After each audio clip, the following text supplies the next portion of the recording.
Apakah ada pertumbuhan darah? Pastinya ada di antara kita. Tadi pas face off dia bilang mati ya besok, maksudnya gimana? Biarkan saja, nanti atas yang balas. Dengan latihan segila sekarang, apa hal tergila yang bisa terjadi kepada Aziz Kalim besok? Pelipis, hidung bisa jadi karena bibir juga bisa karena ini elbow jadi. Kalau pisah pasti selesai untuk kalian semua. Halo guys, ada kabar menarik nih. Panggung Beyond Combat kembali memanas. Dan kali ini dua nama besar yang telah lama menyimpan bara dendam akhirnya berdiri saling menatap dalam face off yang begitu panas. Ya, pertarungan antara Aziz Kalim versus KKJ. Saling tatap, saling ejek. Bahkan dulu sempat nyaris adu fisik, membuat sesi face off ini langsung menjadi perbincangan keras di jagat pertarungan. Namun kabar menarik terjadi usai face off dilangsungkan. Aziz Kalim langsung memberi pernyataan keras. Ia menyebut pertarungan melawan KKJ sebagai a real war. Bukan hanya adu teknik, tapi pertumbuhan darah yang takkan terhindarkan. Apakah ada pertumbuhan darah? Pastinya ada di antara kita. Oke Bang Aziz, gimana perasaannya after presscon dan weigh in hari ini? Makin panas. Makin panas. Ini kan nanti akan pakai rules kick striking. Apa yang bakal Aziz lakukan buat KKJ? Dia akan ikut permainan saya. Wow, apakah ada pertumbuhan darah? Pastinya ada di antara kita. Dengan latihan segila kemarin, apa hal terburuk yang bisa terjadi kepada KKJ? Semoga nggak akan ada terjadi terburuk untuk KJ, untuk keselamatannya dia, keselamatan saya. Semoga dua-duanya aman-aman aja. Tapi tanggapannya tentang tadi pas face off, dia bilang mati ya besok, maksudnya gimana? Biarkan saja, nanti atas yang balas. Kembali, banyak netizen bilang kalau KKJ itu akan bangkit lagi, lebih brutal, dilatih langsung oleh Coach Mustadi. Menurut Kak Aziz gimana? Dan apakah Kak Aziz tetap yakin untuk menang? Yakin saya, yakin. Karena dia dipegang, I don't know, maybe 1 month, ya. 1 month itu mungkin teknik-tekniknya nggak akan masuk semua full ke dia, pasti akan keluar apa KJ sebenarnya. Jadi tekniknya nggak akan bisa berubah begitu cepat. Saya jadi aku bisa baca. Saya juga pemain bukan yang asal, jadi aku pemain baca lawan. Maksudnya apa nih? Kayaknya agak beda dari Obito nih. Wah, agak beda ya.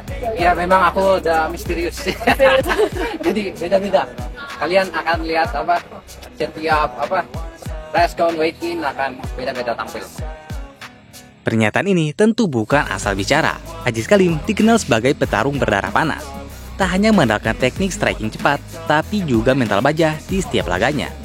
Dan ketika menghadapi KKJ, ia tahu betul ini bukan sekedar duel. Namun tentu KKJ bukan lawan yang sembarangan. Dirinya dikenal brutal, eksplosif, dan emosional. Ia membalas pernyataan Aziz dengan ancaman yang tak kalah menggetarkan. Perkenalkan, nama saya Jackson Carmela, aka KKJ, fighter Muay Thai dari Papua. Iya, panas sekali. Anjir lah, pokoknya tadi tuh emosinya dapat, dan makin membara untuk pertandingan esok. Pokoknya all out, semua selesai.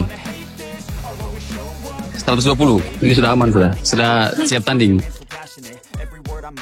Dari saya sebenarnya sama aja, cuman memang kebetulan saya memang pure atlet Muay Thai, jadi saya yang senang dikasih banyak kesempatan untuk mengamuk sesuka mungkin dan sebrutal mungkin.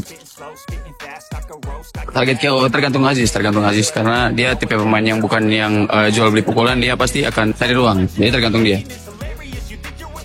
Capek mungkin bisa jadi. Kata-katanya tuh fight esok kita kasih yang lebih dari biasanya pokoknya, karena esok kita akan kenal capek. Saya benar-benar kasih semuanya, saya puji olahraga untuk pertandingan ini. Hal yang tergila palingnya pelipis, hidung bisa. Oke, KKJ, tadi Coach Mustadi bilang kemarin pas ngelatih Randy dia yakin 100% dia menang. Dan bener kejadian. Kalau harus jujur, dia seberapa yakin sih sama kamu? Ih Tuhan, ini sudah benar-benar dia salah latih orang sini. Dia latih jadi 1000%. 1001. Dengan latihan segila sekarang, apa hal tergila yang bisa terjadi kepada Aziz Kalim besok? Hal yang tergila palingnya pelipis atau pelipis, hidung bisa jadi karena bibir juga bisa karena ini elbow jadi. Kalau pisah pasti selesai. Menurut KKJ, aturan pertarungan kali ini menjadi keuntungan besar baginya. Dengan diperbolehkannya sikut atau elbow, KKJ mengaku bisa mengamuk semaunya. Ini jelas memberi sinyal pertarungan ini akan jauh lebih brutal dari yang dibayangkan. Kalau kita bicara statistik dan gaya bertarung, Aziz Kalim punya ketenangan dan keakuratan serangan. Tapi KKJ adalah tipe petarung liar, semakin tersudut semakin membahayakan. Aziz unggul di sisi strategi, tapi KKJ unggul dalam ledakan, dan ledakan itulah yang bisa jadi penentu. Pendapat saya tentang kick striking, Kita akan mengimigrasikan rules kickboxing ke rules kick striking. pendapat saya tentang kick striking, ini sebenarnya bukan hal yang baru, tapi kayaknya bakal sedikit berbeda karena kita tidak pakai clinch, tidak ada clinching sama sekali, dan elbow diperbolehkan meskipun terbatas, tapi itu sangat mantap, sangat asik. Merasa diunggulkan, ya tidak juga sih, harusnya tidak, normal. Sebenarnya elbow itu normal saja, cuman saya bukan merasa diunggulkan, saya dikasih kebebasan biar bisa mengamuk sesuka mungkin. Berapa persen untuk kemenangan ya? Saya ya paling 99% lah. Kemenangan tanggal 28 Juni. 1%-nya keputusan Tuhan. Tapi kalau menurut kalian sendiri gimana guys? Kira-kira siapa yang akan menang dalam pertarungan kali ini? Komen di bawah.